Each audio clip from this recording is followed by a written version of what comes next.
Hi! இது செவ்வாய்க்கிழமை ஈவினிங்கா எடுத்த வீடியோ தான். எப்பயுமே நான் ஷார்ட்ஸ் தான் போடுவேன். இது கொஞ்சம் லாங்கா போட்டிருக்கேன். இந்த வீடியோ தான் ஃபர்ஸ்ட்டு வீடியோ. ஈவினிங்கா கடைக்கெல்லாம் போயிட்டு சாமிக்கு பூவு, பழம், வெத்தல பாக்கெல்லாம் வாங்கிட்டு, வீட்டுக்கு தேவையான பிஸ்கெட்டு, பிரெட் எல்லாம் வாங்கிட்டு வந்துட்டேன். என் பசங்களுக்கெல்லாம் டீ குடிக்கும்போது, காஃபி குடிக்கும்போது பிஸ்கட் இல்லனா கண்டிப்பா இறங்காது. அதனால் வாங்கிட்டு வந்து எல்லாத்தையும் எங்கெங்கே வைக்கணுமோ அங்கங்கே அரேஞ்ச் பண்ணி வச்சுட்டேன். எனக்கு வந்து இன்னும் டேபிள்லாம் செட் பண்ணல. அதனால் எனக்கு கன்வீனியன்ட்டா இருக்க இடத்துல நான் வச்சுப்பேன். எனக்கு தேவையான பொருள் இப்போத்துக்கு. அதுக்கப்புறம் பசங்களுக்கு ஈவினிங்காக டீ போட்டு கொடுக்கணும்னு சொல்லிட்டு, அடுப்பில் பால் வச்சு டீ தூள்லாம் போட்டு சர்க்கரை போட்டு அது மாட்டுக்கு ஸ்லோவாக கொதிச்சிட்ருக்கும். இது கொதிக்கும்போதே வந்து நான் மற்ற வேலையெல்லாம் பார்க்க ஆரம்பிச்சுருவேன். இந்த சாமிக்கு பூ போடுறது, அந்த சாமி செல்ஃப்லாம் க்ளீன் பண்ணி எடுக்குது, இந்த மாதிரி வேலையெல்லாம் சின்ன சின்ன வேலையெல்லாம் பார்ப்பேன். அப்படி தான் டீயை கொதிக்க விட்டு ஸ்லோவில் வச்சுட்டு நான் மாட்டுக்கு போய் என்னோடய வேலையை பார்த்துட்ருந்தேன். அதுக்குள்ளே ஒரு 10 மினிட்ஸ் கழிச்சு வந்து பார்த்தா நல்லா அது கொதிச்சு கரெக்டாக இருக்கும். அப்புறம் வடிகட்டி பசங்களுக்கெலாம் கொடுத்துட்டேன். கொடுத்துட்டு நான் டீ குடிக்க மாட்டேன். ஏன்னா விளக்கேத்திட்டு தான் குடிக்கணும்னு சொல்லிட்டு டீ குடிக்க மாட்டேன்.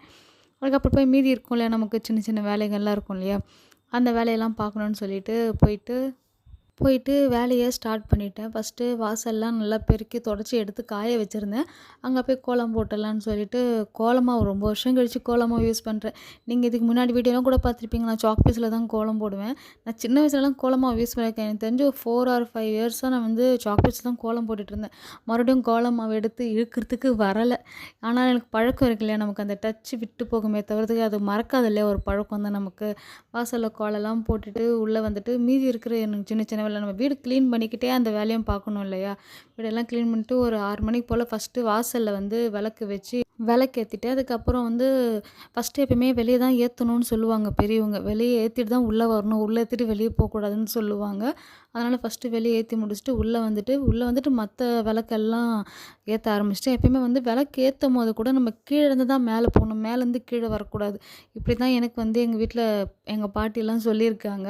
அதனால் ஃபஸ்ட்டு கீழே இருக்க செல்ஃபெல்லாம் விளக்கேற்றி முடிச்சுட்டு அப்புறமா தான் மேலே ஏற்றுவேன்.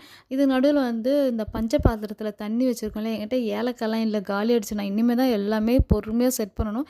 இருந்தது பச்சை கற்பூரம், அதை மட்டும் நுணுக்கி போட்டு சாமிக்கு வச்சுட்டு, பிரசாதமாக நான் ஒன்றும் பண்ணலை. வெறும் வெத்தலைப்பாக்கு, வாழைப்பழம் அது மட்டும் தான் முருகருக்கு வச்சுட்டு விளக்கேற்ற ஸ்டார்ட் பண்ணிட்டேன். விளக்கேற்றிட்டு அந்த எப்பயுமே நம்ம அதை ஊதுவத்தி, சாம்பிராணி அதெல்லாம் காட்டுவோம் இல்லையா, அதெல்லாம் கீழே கப்போர்டில் அது அரேஞ்ச் பண்ணி வச்சுருந்தேன். அதெல்லாம் எடுத்துகிட்டு கரெக்டாக அந்த சாமிக்கு காட்டி, இதெல்லாம் காட்டினா தானே நமக்கு ஒரு வைப் கிடைக்கும்.